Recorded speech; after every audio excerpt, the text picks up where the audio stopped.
Eu não sei o que está.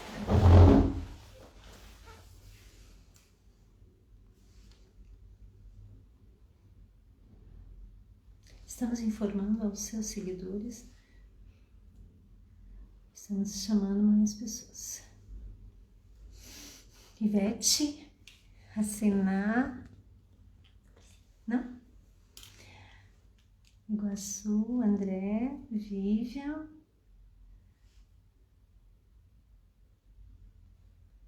Boa noite, sejam bem-vindos. Gabi, Vivian, boa noite.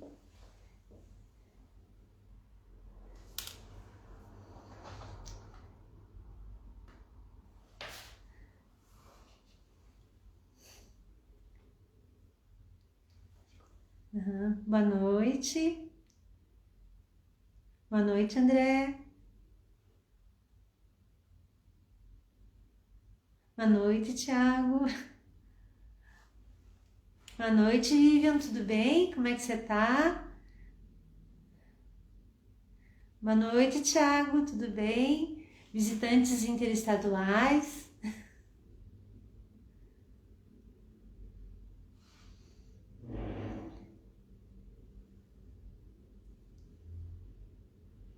Boa noite, Carol.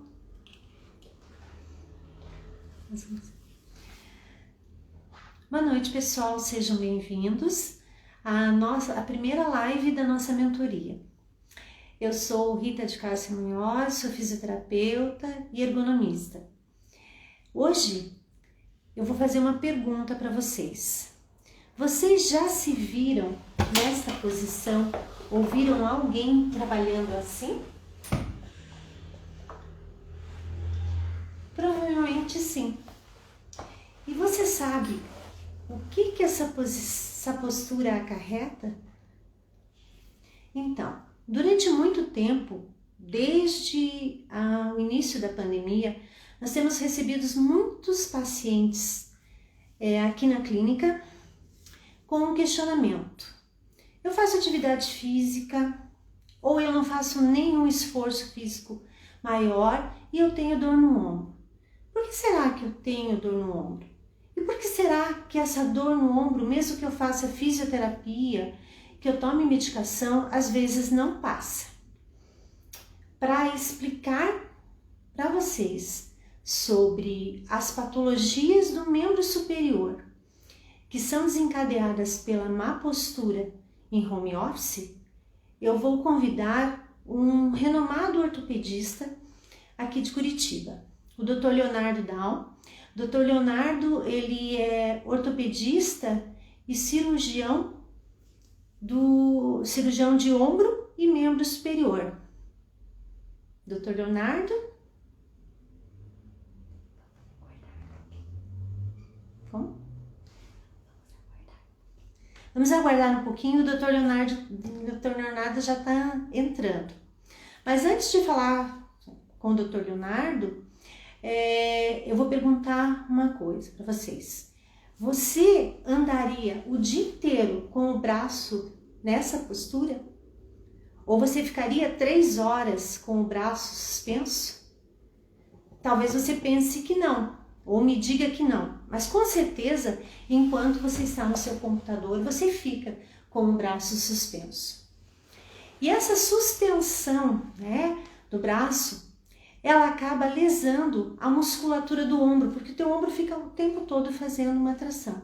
Você não percebe porque o teu corpo está quente, ou você está muito entretido nas suas tarefas, mas de uma hora para outra você começa com aquela dor quente, aquela dor que irradia pelo braço todo e às vezes acaba congelando os movimentos do braço.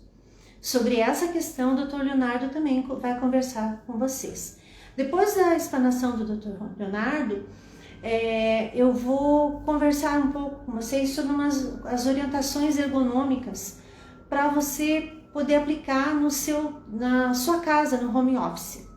Por quê? Porque antigamente, a tua cama, o teu sofá, a tua mesa, era para você passar poucos minutos ali, para comer alguma coisa, ou então para você relaxar. Agora ela virou estação do trabalho. E não é todo mundo que tem uma estação do trabalho montada, não é toda empresa que disponibiliza recursos para montar uma estação de trabalho. E também você não vai sair com a estação de trabalho por aí. Eu quero de repente trabalhar em home office, eu posso trabalhar na praia ou em algum outro lugar. Então, essas orientações ergonômicas vão auxiliar com que você possa deixar mais próximo do adequado a sua estação de trabalho, para que você possa prevenir essas dores no ombro. Já podemos contar com o doutor Leonardo? Só um instantinho.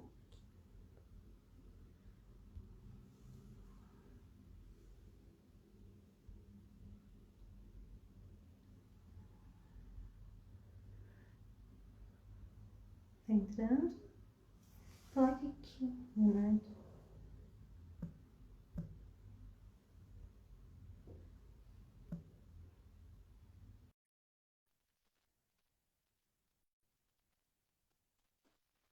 Entrou? Só um instantinho que o doutor Leonardo já vai entrar. Boa Eu não noite, sou muito especialista em, não tudo sou muito bem? especialista em Instagram, daí me bati um pouquinho para entrar. Desculpa. Tudo bem, doutor Leonardo? Doutor Tudo Leonardo, bem, Rita? tudo.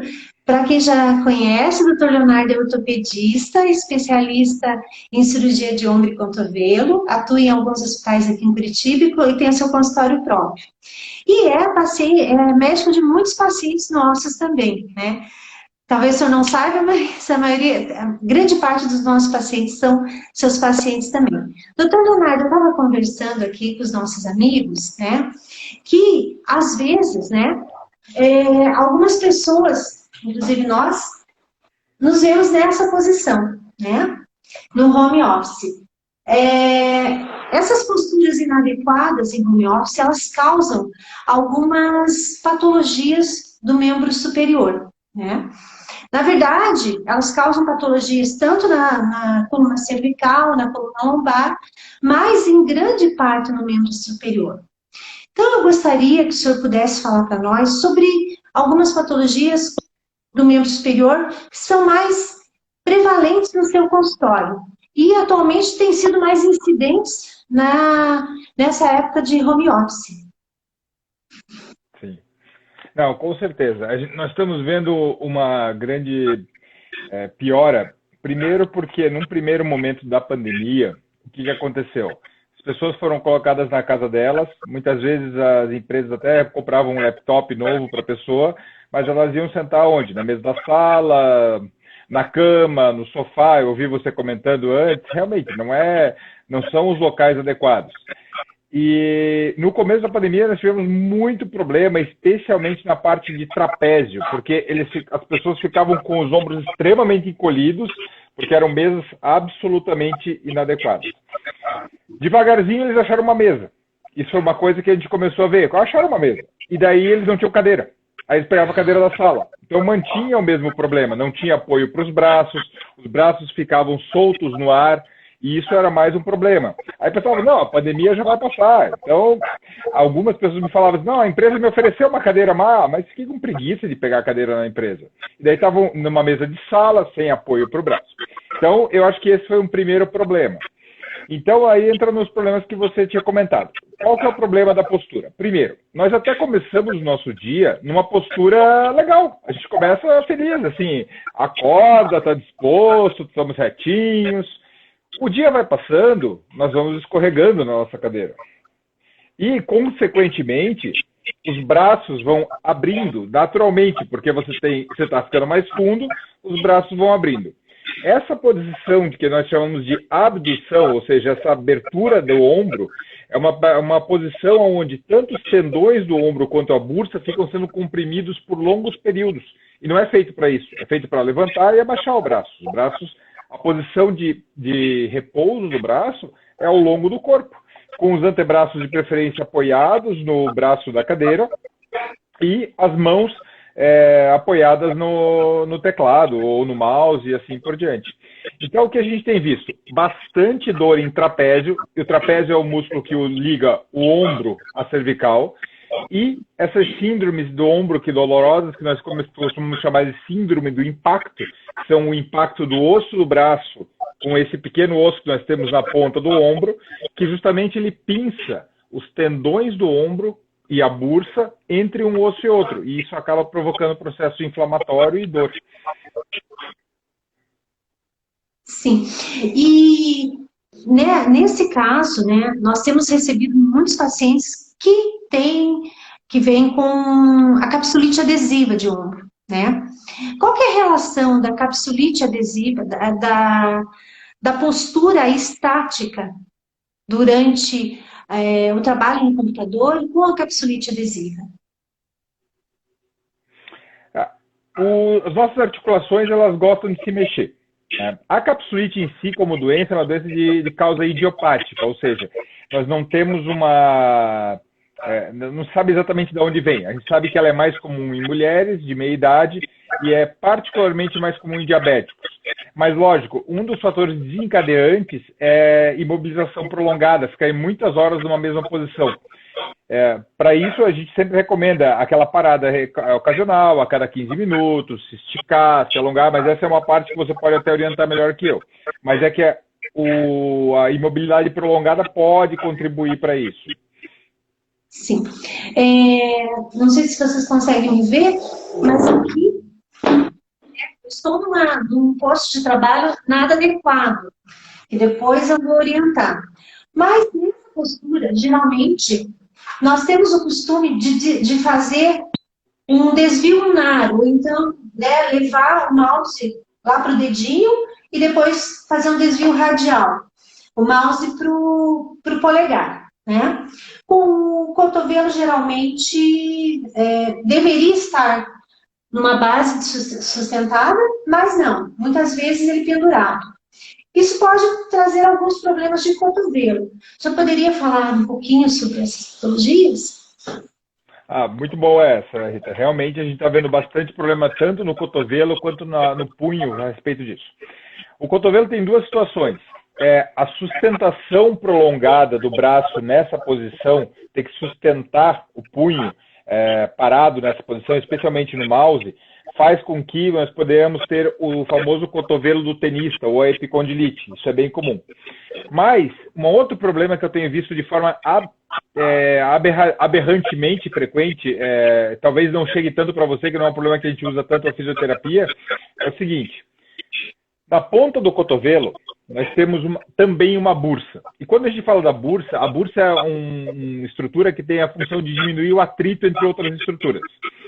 E as pessoas, o correto, eu vou mexer na minha câmera um pouquinho aqui para vocês verem, o correto quando nós usamos nós usamos o apoio do braço, é apoiar o antebraço no apoio do braço.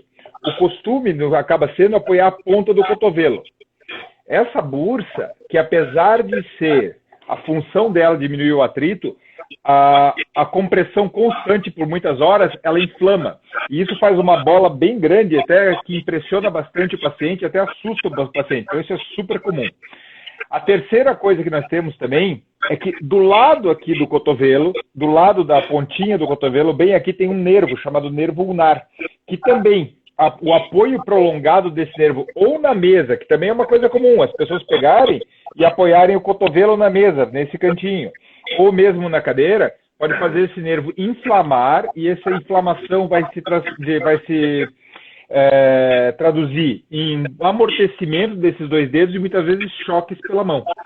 E o último que você falou do punho, não o último, enfim, tem várias coisas aqui para falar, mas uma coisa que acontece bastante também é quando nós apoiamos o antebraço no rebordo da mesa, isso pode fazer uma compressão no túnel do carpo, além da postura de muita extensão ou muita flexão. Isso faz também o síndrome do túnel do carpo, fora as tendinites próprias do punho, como a tendinite chamada de De Quervain. Então, assim, essas posturas, quando não são muito bem pensadas, e nesse ponto, as empresas maiores, elas têm todo um departamento para estudar ergonomia, que em casa não tem. Uhum. Sim. E até quando né, nós podemos dizer, podemos esperar, né, quanto tempo você acha que você considera a reabilitação eficaz, né? Eu digo porque no ombro congelado, né, geralmente ele pode ter uma resolução em 1 ano, né? Mas, e daí muitos cirurgiões optam por uma cirurgia se isso não acontecer, né? Em relação à síndrome do impacto, quanto tempo que você pode dizer assim, eu mandei para fisioterapia, não teve resolução durante tanto tempo? Quando o paciente é indicativo de cirurgia, nesse caso da síndrome do impacto? Não, perfeito. Lógico, a indicação de cirurgia varia muito de cirurgião para cirurgião, né? Então é uma coisa muito pessoal. Posso falar do meu protocolo, o protocolo que vários colegas também seguem, é um consenso. Então, depende muito da patologia por si só. Por exemplo, se eu vou tratar uma epicondilite, tá? Só vou dar o exemplo antes da epicondilite.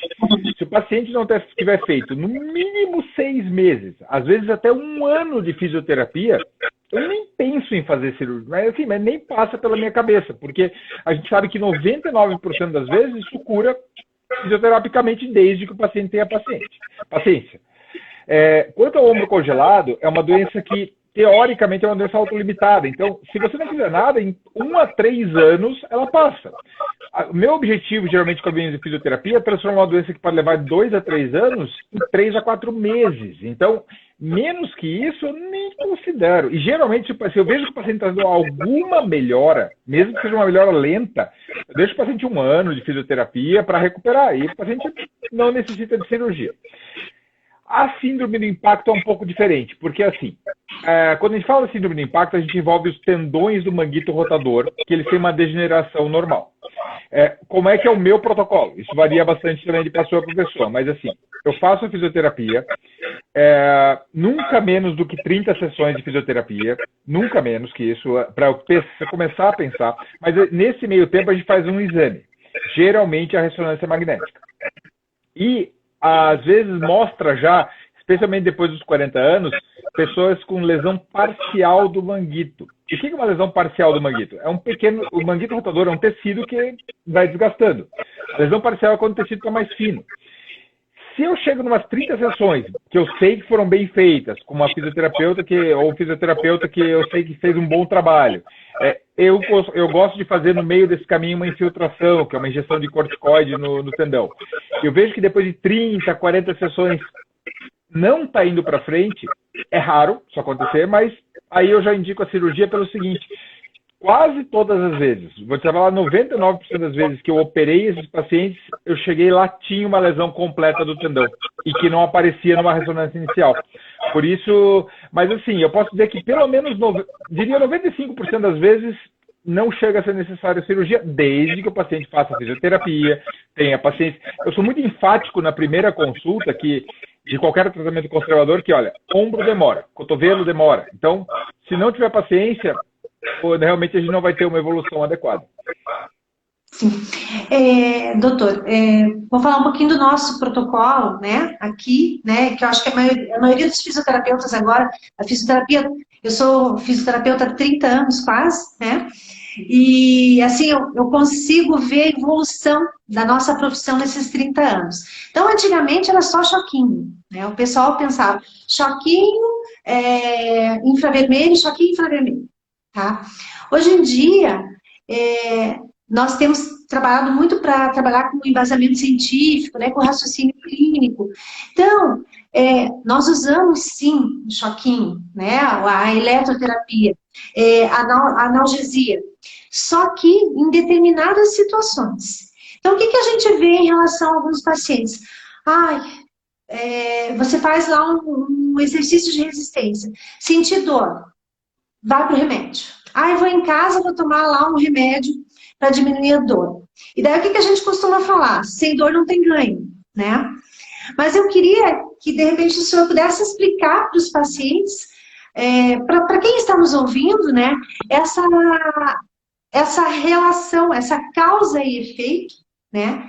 Da dor pós-exercício, e que não é para voltar, muitos pacientes eu vou já no médico para poder tentar resolver essa dor. Mas existe, é lógico, durante o pós-exercício, um processo de recuperação tecidual, um processo de recuperação tendínea, e isso, né, tem uma fisiologia. Então, eu queria que o senhor falasse um pouquinho sobre isso. Lógico. Essa questão. Eu vou começar com uma frase que eu falo muito para meus pacientes, que é assim, eu falo para mas dói a fisioterapia. Eu falo, olha, sabe como é que eu chamo fisioterapia que não dói? Carinho. Daí não é fisioterapia, alguém está fazendo carinho em você. Tá? Então, assim, lógico, e não é nada incomum o paciente chegar para mim, já estando indo para outros locais, tal, enfim, que eu pergunto assim, já fez fisioterapia? Já fiz 50 sessões. Eu falo, o que foram feitos nessas 50 sessões? Choquinho. Não, então, veja, você não fez fisioterapia, você fez um carinho. Eu falo, veja, não é que não vai fazer o choquinho, como você falou. No começo, quando os pacientes estão com muita dor, você não consegue fazer uma cinesioterapia, que é um movimento e tal. Mas depois de algumas sessões, conforme a dor começa a amenizar, é necessário o movimento para a reabilitação. Normalmente, até você pode me dar esse feedback, que é uma coisa que eu falo para os pacientes, eu acredito nisso, mas eu até você me corrija se eu estiver errado. Eu falo assim, na hora da fisioterapia, especialmente quando eu estou falando em reabilitação de cirurgia, ou às vezes uma cápsula de cirurgia, alguma coisa assim, eu falo assim, na hora da fisioterapia, não importa muito quanto que vai doer. Assim, vai doer, ponto. O que eu geralmente peço para o paciente é dosar o seguinte, de meia a 1 hora depois, até 2 horas no máximo, eu quero que a dor volte para o basal. Sabe? Nem que faça um gelinho e tal. Se, por exemplo, o paciente fez a fisio, passou a noite com dor, aí eu acho que está exagerando um pouquinho, daí a reação inflamatória está tão intensa que realmente daí pode ser que pior, até trave mais a articulação. Mas eu acho que eu, pelo menos, recomendo aos pacientes esse equilíbrio. O que você acha disso, Rita? Sim, tanto que sempre a gente avalia com a escala da dor, né? A cada sessão a gente faz uma avaliação. De 0 a 10, quanto que está a tua dor hoje? Quem é nosso paciente aqui está acostumado, né, com essa nossa... Sempre parametrar a dor, né? Então, se a gente vê realmente se o paciente está com muita dor, então tem algo errado, né? Ou, primeiro a gente questiona, saiu da fisioterapia, você sentiu dor pós-fisioterapia? Senti. Tudo bem. Daí pode ter relação. De 0 a 10, quanto foi essa dor? Mas também tem uma questão, né? Quando o ombro, por exemplo, quando você... Me corrija se eu estiver falando muito. Quando você está no teu dia a dia, você tem uma tensão normal nos ombros, né? Quando você vai dormir, toda a tua musculatura relaxa. Se você já tem uma patologia de ombro, né? Quando você está deitado e relaxa, daí o paciente costuma relatar, eu levanto de manhã daquela travada, né? Então, às vezes, é a posição de como foi dormir. O que nós orientamos? Você está com uma capsulite, você está com o ombro congelado, você precisa manter essa contração também, mesmo que pequena. Então, a gente orienta que coloque um travesseiro entre as axilas e o peito, para tentar manter uma pequena contração, né? E não fazer uma tração distal do úmero que vai piorar a dor.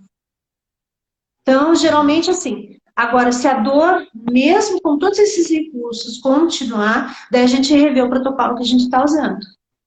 Não, perfeito. E eu acho que esse equilíbrio é uma coisa que eu falo para a gente, olha, às vezes vai mudar de dia para dia. Vai estar mais frio, você vai tolerar um pouquinho menos. Vai estar mais relaxado, você vai tolerar um pouquinho mais. Então é um equilíbrio que é uma conversa que eu falo assim, eu não posso. Isso é um ponto que você tem que discutir a cada dia com o seu fisioterapeuta, que eu não posso dizer e nem ele ou ela pode te dizer. Tem que ser aquele equilíbrio. Agora, uma coisa que você mencionou, que talvez seja uma das maiores queixas do ombro, os pacientes também não entendem por quê, é essa dor noturna no ombro. Assim, é clássico, assim, é bem característico. O paciente passa o dia super bem, quando vai deitar, dói. Tem vários motivos para isso, não tem uma explicação muito clara, mas talvez uma explicação que faça um pouco mais de sentido é o seguinte. Nós temos vários músculos tracionando toda a musculatura para cima. Quando você está de pé ou sentado, o próprio peso do braço diminui essa tensão sobre a área inflamada, que seria a bursa, o tendão. Quando você deita, não tem mais o peso. Então, o que acontece? É como se a musculatura pinçasse tudo isso daí. Eu estou falando, lógico, em termos bem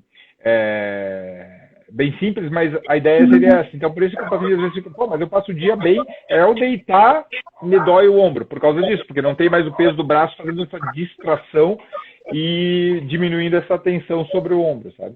Então, é uma coisa bem característica do ombro.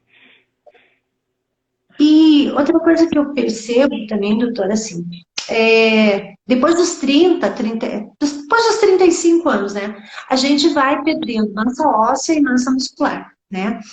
Então, eu vejo uma diferença na recuperação, principalmente nas mulheres, né, no período ali do climatério, né? E nos homens, mais tarde um pouco, mas o que eu vejo muita dificuldade, não digo dificuldade, mas uma recuperação um pouco mais prolongada é o pessoal que tem síndromes metabólicas, como o hipotireoidismo, a diabetes, e às vezes até a gente tenta questionar, né? A gente questiona já, porque a gente vê que tem alguma relação. Você poderia falar um pouquinho sobre essa relação? Não, lógico. Assim, a perda muscular... A osteoporose é uma coisa que todo mundo fala há muito tempo e tal, mas uma coisa que tem se falado agora um pouco mais, ainda assim é um assunto que é extremamente... os pacientes nunca, a maior parte dos pacientes que eu menciono nunca ouviram falar é a palavra sarcopenia, que é, como você falou, é a perda muscular. A perda muscular ela vai acontecer em todos nós. É inevitável depois dos 40, 50 anos, na mulher um pouco mais cedo, como você falou, depois do climatério. E assim, não importa o que você... Mesmo fazendo uma musculação, fazendo tudo isso, você vai perder células musculares. Mas não obrigatoriamente você vai perder massa muscular.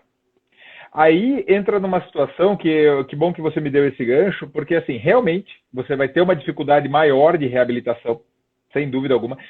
No caso do diabetes, o diabético, no caso do diabetes versus a capsulite adesiva, o ombro congelado, o diabético ele tem um ombro congelado mais resistente para liberar, mas é clássico. As poucas vezes que eu tive que operar o ombro congelado eram, assim, o ombro congelado idiopático, não pós-trauma, mas idiopático eram em diabéticos, porque assim, realmente é bem mais resistente. Foi aqueles que faziam 1 ano de fisioterapia e nada.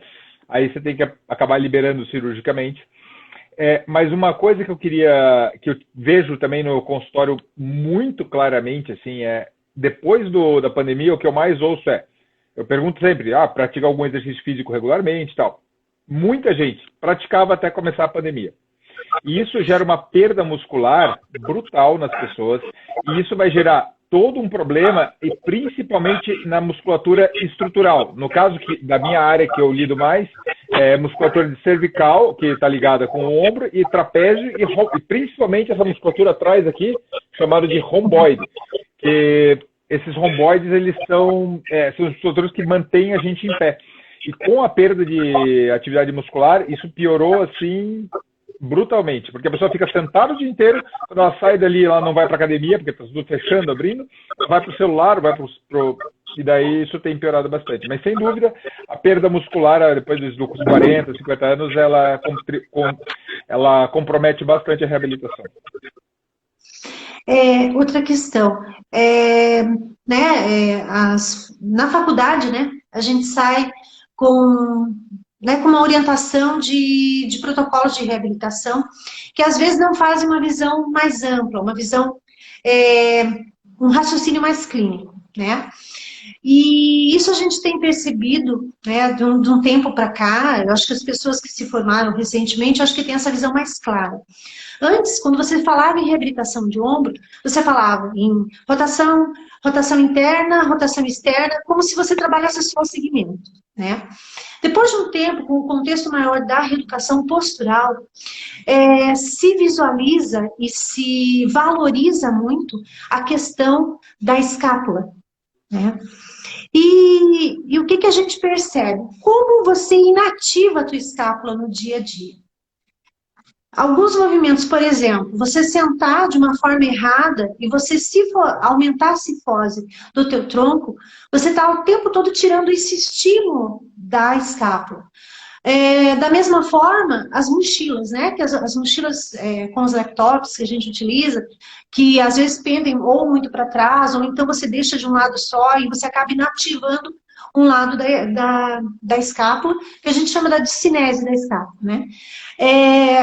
Qual que é a relação, ou como você vê, ou quantos pacientes você recebe, que na verdade só além da questão do ombro, você orientaria a reeducação da postura mesmo.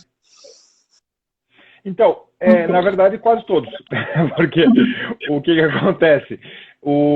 A escápula é um osso triangular enorme que fica no meio das costas, e é um osso que serve para quê? Para sustentar o resto do ombro, o braço no lugar. E ela vai ter que, para o ombro fazer toda a posição dela, ela tem um movimento de girar e inclinar para frente e para trás. Então, por exemplo, eu falo para meus pacientes, para os residentes, que eu vou ensinar para eles, para a gente fazer esse movimento de eu levantar o braço aqui, eu estou usando quase 19 músculos, entendeu? É muito músculo. Você tem que girar a escápula inteira, você tem que ajustar a coluna, você tem que fazer... É muita coisa que você está usando para fazer esse movimento. Então, é tudo interligado. Então, assim, não dá para tratar só isso aqui sem você fazer um reforço periescapular. E a outra coisa que é muito interessante também, Rita, é o seguinte: eu canso de chegar a paciente, o paciente já chega com o exame, o paciente coloca o exame na minha frente e diz assim: doutor, eu tenho bursite e tendinite. Eu falo, eu não olho o exame, vou examinar o paciente, examino. Eu falo assim: você não tem bursite e tendinite. Bursite e tendinite é um diagnóstico clínico. Daí você, a senhora, tem dor em trapézio, dor em romboide, e às vezes, porque a inflamação, eu não preciso do exame para saber se está inflamado, a inflamação é o que está doendo. Então, por exemplo, se eu varrer uma casa e fizer uma ressonância logo depois, eu vou ter uma bursite no meu ombro, que é uma reação normal do corpo de recuperação de uma atividade física, entendeu? Agora, às vezes não, então por isso que é importante. O que você falou é super importante. É muitos pacientes que acham que tem bursite e tendinite, eles nem têm. Eles têm uma, como você falou, a discinesia periescapular, que é a dor para a escápula manter ela no lugar. E diria que é até mais comum do que os problemas de tendinite e bursite. Porque a postura atual, que a gente fica em computador, em celular, em televisão, ainda mais pós-pandemia, é a postura eu brinco que é a postura do homem das cavernas, né? A gente está ficando assim de volta, inclinado. Então, é bem comum. Então, realmente é tão importante quanto reabilitar o manguito é reabilitar a musculatura periescapular. Sim. A Regiane está perguntando se o corretor postural pode ser usado. Eu vou pedir a tua opinião. O que você acha? Eu sou muito, assim... Oi? Eu sou muito reticente com o corretor postural pelo seguinte: ele vai fazer teu músculo ficar mais preguiçoso. Uhum. Então, eu acho assim, se o paciente está em crise de dor, está com muita dor naquele momento, eu não vejo problema de usar por algum tempinho. Assim, usar um dia ou dois, beleza, só para dar aquela... Mas assim, o uso prolongado, ele vai fazer com que seus músculos eles fiquem mais preguiçosos ainda. Então, na verdade, a gente deve reabilitar os músculos para eles ganharem... porque existe a força muscular e existe o tônus muscular. E o tônus é o que faz a gente ficar em pé. Você não fica pensando em ficar em pé. O músculo está contraído de uma forma natural. E esse tônus muscular é que a gente precisa recuperar com a reabilitação. Daí entra o RPG, aí entra a própria físio, mas assim, a físio para na minha opinião, né? Físio para a parte mais aguda e o RPG para reabilitação a longo prazo. Uhum. Nosso tempo, puxa, tá tão gostosa a conversa e o tempo está correndo, faltam só 8 minutos. Então, uma outra pergunta. Queria que você me explicasse, né? Se você puder me explicar a relação. Às vezes, a gente recebe algumas mamães, né? Ou que vão ter neném com tendinite de punho. Qual a relação? Tá, então assim, antes do nascimento é pelo acúmulo de líquido. Aí os tendões todos eles funcionam dentro de bainhas. Então o que acontece? Conforme vai acumulando líquido, aumenta o volume do tendão num espaço apertado, isso aperta e causa dor. Depois, e inclusive o túnel do carpo também é bem comum em gestante, porque acumula líquido, tem um espaço apertado, aperta o nervo e amortece esses dedos.